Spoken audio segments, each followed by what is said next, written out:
What caused a Ukrainian plane to crash in Tehran? Iran rejects allegations it mistakenly shot it down. But Ukraine and Western countries are pushing for evidence. So will the truth behind this crash be revealed? And could that spill into wider political conflict? This is Inside Story.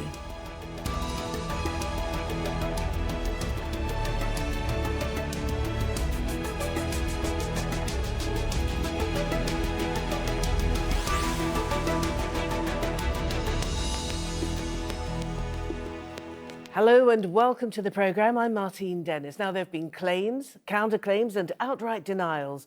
The head of Iran's civil aviation body insists the Ukrainian airliner that crashed near Tehran this week wasn't shot down by Iranian missiles. But Canada says it has intelligence and evidence indicating the plane was downed by Iran. Well, just 4 hours before the plane came down, killing all 176 on board, Iran had fired a volley of missiles towards bases in Iraq that host US troops. US President Donald Trump says there's no question Tehran is involved, but many are wondering whether America is partly responsible for raising tensions in the region in the first place. Now, Iran has dismissed allegations that it was involved as psychological warfare and has invited the US playmaker Boeing to join the investigation. We've got a lot to get through with our guests in just a moment. First, though, let's have this report from Rob Matheson. This video, posted by the New York Times newspaper, appears to show an explosion as Ukraine Airlines Flight 752 is struck. The plane flies on for several minutes before turning back towards Tehran airport, where security cameras capture the moment it hits the ground. Among the dead were 63 Canadians. We have intelligence from multiple sources, including our allies and our own intelligence. The evidence indicates that the plane was shot down by an Iranian surface-to-air missile. At the time of the crash, Iran had fired missiles at bases in Iraq hosting US troops. Iran's military was prepared for a US response, but Iran says the plane was not hit by a missile. Any statement made before extracting the information contained in the black box is groundless. However, I'd like to assure you that the aircraft was not hit by a missile. The aircraft was on fire for 1.5 minutes after taking off, so the pilot decided to return to the airport. But he had many technical issues at hand. Iran initially refused to hand over to the US the so-called black boxes used to record cockpit voices and flight data. But Iran has now invited the aircraft's manufacturer, Boeing, to be part of the investigation. France made the aircraft's engines and says it too wants to be involved. And the US National Transportation Safety Board says it's assigned a representative to the investigation. There are reports that debris has been bulldozed into a pile, but one expert says the dead may provide answers. There could be evidence literally within the bodies of the victims that could point to whether or not, for example, an explosion took place inside or outside of the aircraft. Ukraine's president has laid flowers at a makeshift memorial at the airport where the plane was expected to land. And at least one vigil is being held in Toronto in Canada. Many of those who died had dual nationalities. He was coming back home from a trip. He went to go see his mother on the holidays, and he passed away, and we couldn't do anything about it, bro. Some are furious that Iran may have been involved in the crash. Others are waiting to find out when the bodies of their loved ones might return home. Rob Matheson, Al Jazeera.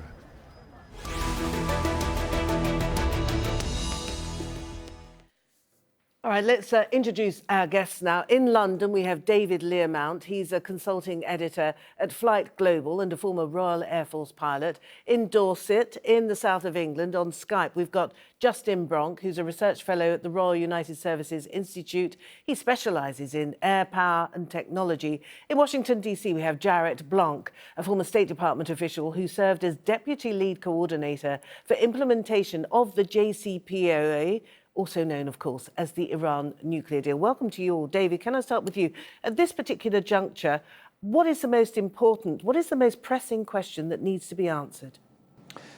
We want to know why this aircraft came down. It's been clear right from the start, before specific allegations about missilery were brought up. It was very, very clear, and it still is, that that aircraft suffered a very, very sudden problem, and it was so all-embracing that the pilot didn't have time or didn't have the capacity to put out an emergency call. So the aircraft was only airborne for a total of about 6 minutes.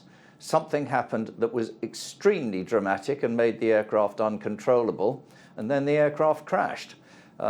It has been in my mind right from the start, because of the suddenness of this, that there was no on-board technical issue that could have caused such a dramatic departure from controlled flight.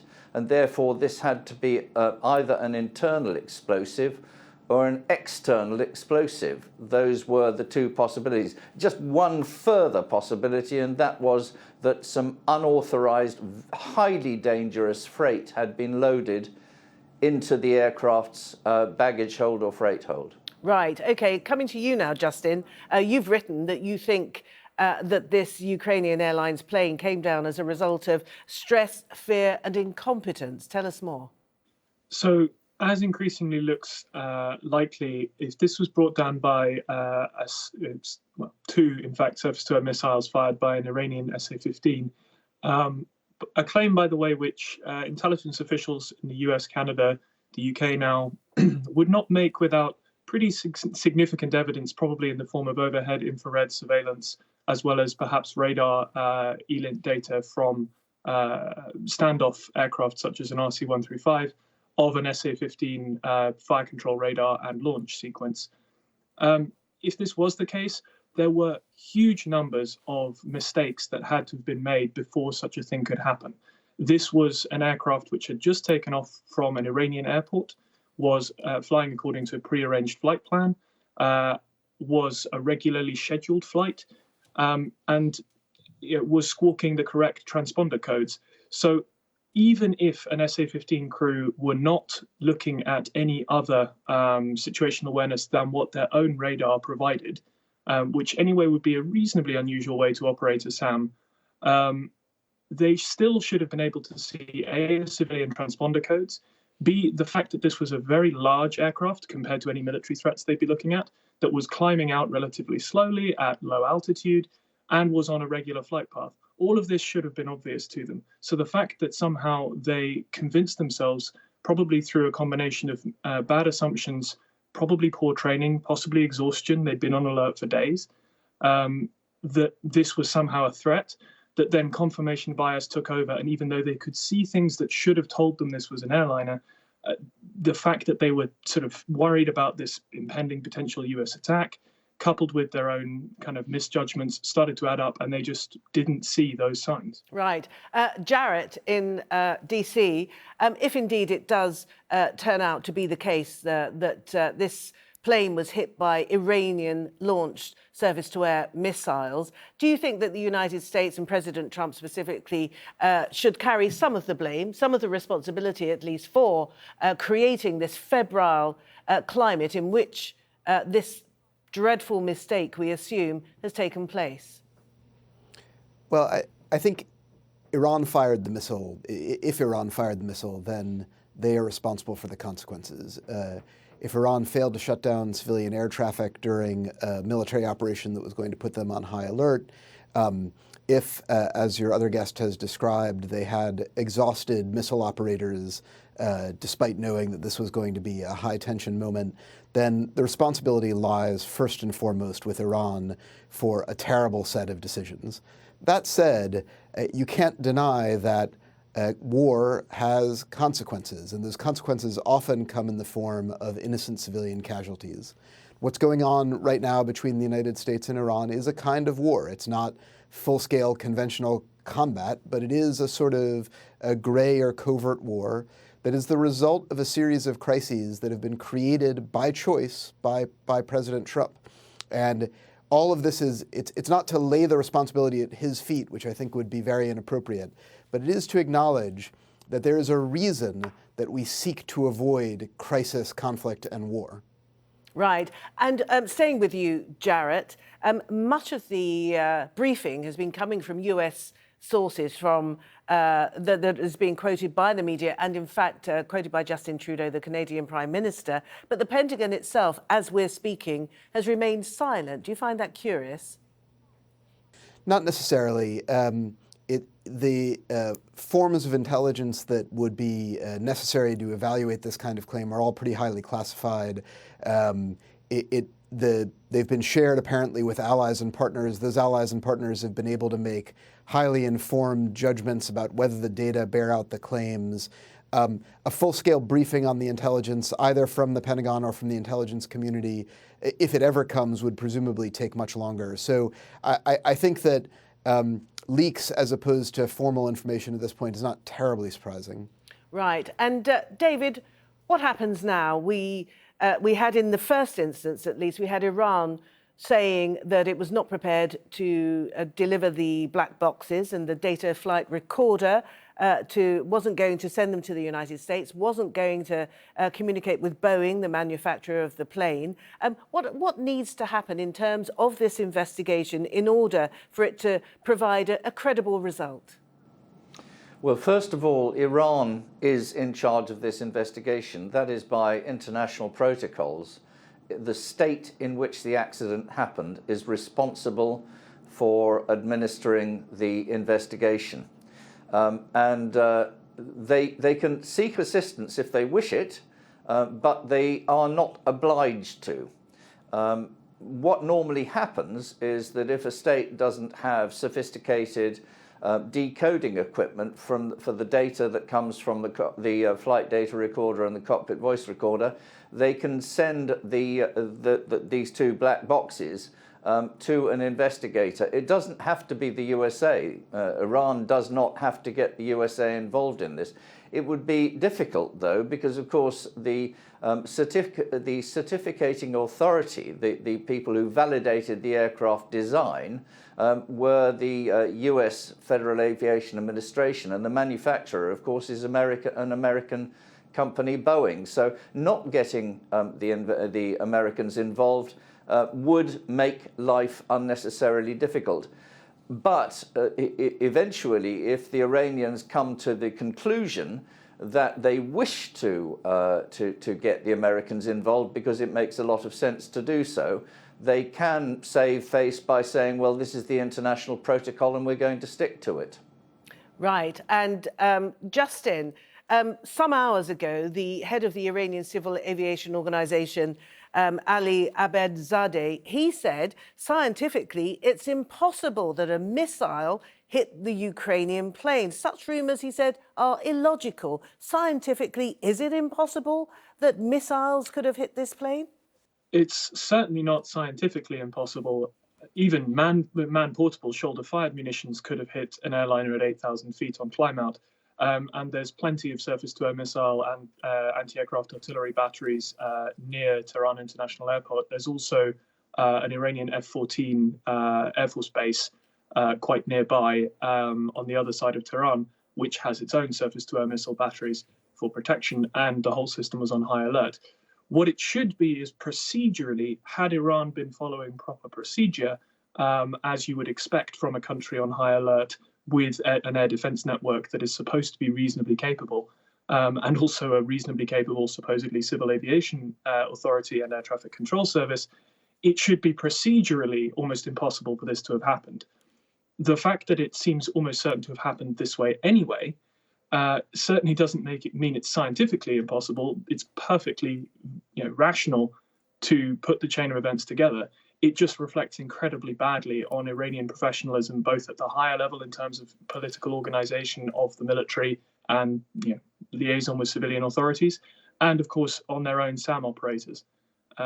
Again, though, as was mentioned by one of the other guests, this did come at a moment of extremely high tension, and it should be remembered that the operators of the SA-15 in this case will not only have been potentially on alert on and off for days, so might have been extremely tired, but if the US had indeed undertaken some sort of counterstrike after the Iranian ballistic missile attack on air bases in Iraq, being in an SA-15 near a major Iranian airbase is a very, very dangerous place to be in that scenario, because one of the first things that would typically happen is that the American strike wave would target any particularly point defense surface-to-air missile batteries that were in its way to clear the way for strikes on main targets. So for those operators sitting there near the end of the night, sort of near dawn, when there's most likely kind of window for such a strike to occur, they were probably terrified. And also perhaps terrified of their own regime. After all, this is a pretty brutal regime. If there had been some attack and they had, decided not to fire and let an attack come through, they're probably really pretty terrified of the consequences there as well. Right. Okay. So a scenario where you can see a bunch of mistakes being made. Absolutely. Quickly, can I come back to you, David, and put it to you that it seems very much as though one of the fundamental mistakes, no matter how this plane came down, was the fact that civilian airspace wasn't closed at this particular time of such high tension. Quite a few airlines, though, foreign airlines, had decided that they weren't going to use Iranian airspace any longer. In fact, very large numbers of them. And a number of aviation authorities were advising that the airspace should be closed and airlines should find other ways of getting through that area, which is possible. Can I just point out for context that there have been a couple of mistaken shoot downs in the last, sort of 20 years or so. Yes, I was going to come to that, actually, David, yes. Yeah, okay, that's fine. I'll leave you to judge it then. All right. No, I mean, carry on and make the point now, seeing as you've raised it. I mean, the US itself, of course, was responsible for mistakenly shooting down an Iranian passenger jet in 1988. Correct. That was the USS Vincennes. So that was the US Navy, a battleship. Literally misidentified or didn't take care to identify an aircraft which was flying a scheduled route on time out of Bandar Abbas, just flying briefly across the Gulf and landing at Dubai. It was an Airbus A300 carrying more than 300 people, and everybody on board died just because the Americans were not careful. But there was another event in 2001, and that was a military mistake. It was the Ukrainians this time, a Russian aircraft carrying out a flight between Tel Aviv and Novosibirsk in Russia. A civilian aircraft flying legally was shot down over the Black Sea, because the Ukrainians at the time were carrying out an exercise shooting at target drones, but the missile missed the target drone and homed in on the aircraft. So mistakes do happen. And of course, everyone will remember the MH17 in 2014 over eastern Ukraine. But let me go now to you, Jarrett, in Washington, D.C., because this particular what could turn out to be a catalogue of errors is coming at a time which would provide a huge amount, potentially, of political capital for President Trump and his administration.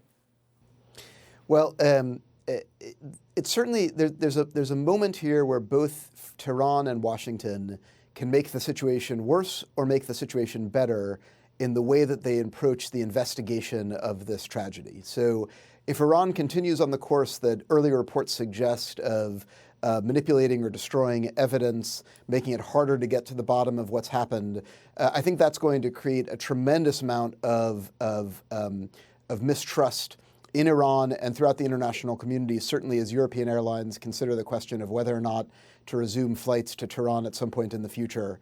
On the other hand, if they, as some indications suggested overnight, open up to requesting assistance from Boeing, from the NTSB, the National Transportation Safety Board, and are more transparent about the mistakes that have been made, it does suggest a possible opening that might have also political or diplomatic consequences. The same is true on the Washington side. For Boeing or NTSB to participate in this investigation, they will need licenses from the U.S. Treasury Department because of the civil aviation sanctions that have been put against Iran. If those licenses are forthcoming and are broadly written, it demonstrates a willingness to have a somewhat more open and trusting relationship.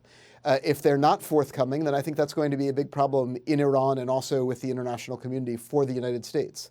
Similarly, if the U.S. sort of gloats about this and tries to take political advantage, I think it will backfire. If it plays it straight and tries to provide assistance without doing what Trump, I think, is often inclined to do, which is to claim some sort of credit for a tragedy, then I think that there is the possibility for maybe modestly reducing the terrible tensions that have led us to this point. All right, and Justin, in Dorset, where do you think this tragic loss of life actually places, or what sort of impact, rather, do you think it's actually going to have on this ongoing fraught situation between the United States and Iran on the one hand, and the wider region, of course? Well, I mean, as was just stated, it very much depends on how both Washington and Tehran choose to handle the next steps.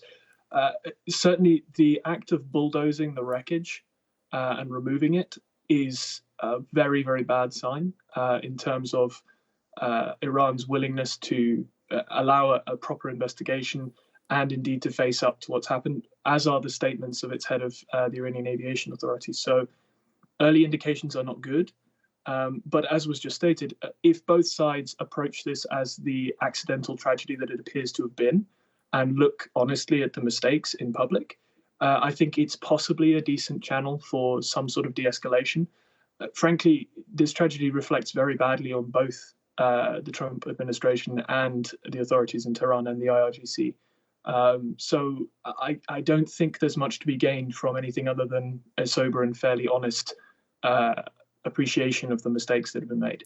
And it's also worth noting, just in relation to other tragedies that have occurred, this one does stand out in terms of misidentified airliners being shot down. Right. In most cases, there was at least a plausible, if not likely or credible, military threat assumption that you could see operators talking themselves into, whether it's the case of the USS Vincent, which was, after all, had just engaged in had a helicopter be shot out by an Iranian fast attack craft, and Bandar Abbas is a major Iranian base. So at least Iran Air 655 was potentially on a threat vector. MH17 was coming from west to east, just as any Ukrainian military flights were doing to drop supplies to besieged Iranian troops near the border in Donbass. And we've seen with things like KAL 007, again, that actually violated Soviet airspace. So while these misidentifications have happened in many cases before, it's never happened where a state has shot down an airliner that is in its own airspace, just taken off from its own airport under control of its own air traffic control and following a flight plan. Right. This is particularly bad.